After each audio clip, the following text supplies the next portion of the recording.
Hello friend, good morning. সকলে কেমন আছো? আশা করি সবাই অনেক ভালো রয়েছো, আর আমরাও অনেক ভালো রয়েছি। তো ভালো রয়েছি এটা বলছি, কিন্তু গরমের ভেতর কিন্তু প্রচণ্ড কষ্ট হচ্ছে, কারণ বাইরে বেরোতেই পাচ্ছি না।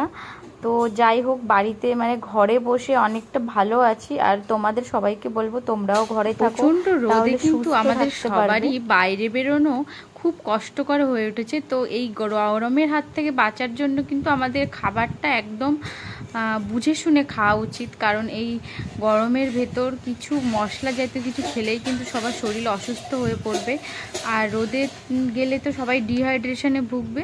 তার জন্য সবাই ঘরে বসে থাকো, আর ঘর থেকে যতটা কম পারো বাইরে না বেরো। তো তার সাথে সাথে কিন্তু বাড়িতে বসে একটু হালকা খাবার দাবার করা উচিত। তো আজকে কিন্তু আমি সেই গরমের জন্য একটা রেসিপি করছি। আজকে কিন্তু তৈরি করছি, এটা কিন্তু আমার অনেক দিন থেকে ইচ্ছা ছিল খাওয়ার, কিন্তু আমার হাজব্যান্ডের জন্য সেটা আর হয়ে উঠছিল না, কারণ ও টক ভালোবাসে না, আর এদিকে আমি টক খেতে খুব ভালোবাসি।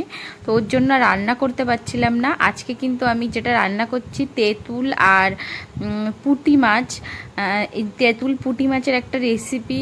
তো খুব ভালো লেগেছে রান্নার পরে খেতে। যদি তোমরা চাও রেসিপিটা করতে, তো তোমরাও করতে পারো, তাই ভাবলাম রেসিপিটা তোমাদের সাথে শেয়ারই করি।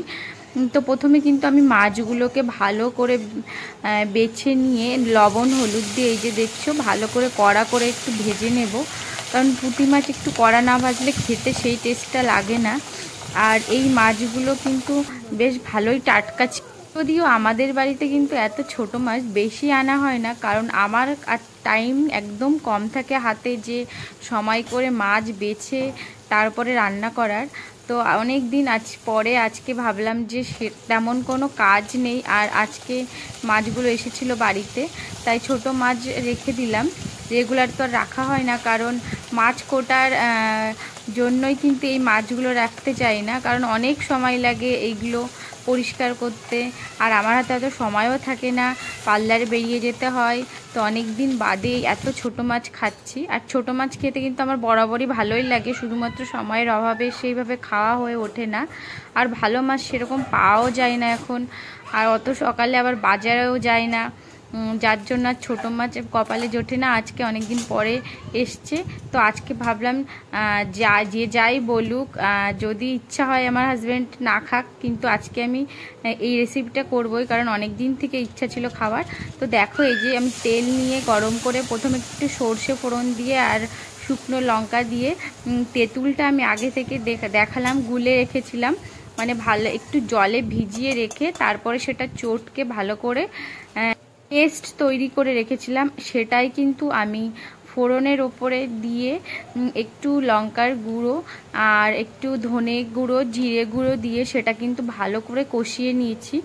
তো সাথে একটু হালকা আমি মিষ্টিও দিয়েছিলাম, কারণ একটু হালকা মিষ্টি হলে টকটা খুব একটা টক লাগে না, কারণ তেঁতুল তো অনেকটাই বেশি টক লাগে। তো হালকা একটু মিষ্টি দিতে পারো, আর যাদের ভালো লাগবে না তারা মিষ্টি ছাড়াও রান্না করতে পারো। তো ভালো করে তেঁতুলটাকে কষিয়ে নিয়ে, তো তার ভেতর কিন্তু লবণ হলুদ দিয়ে তারপরে আমি জল দিয়ে দেবো।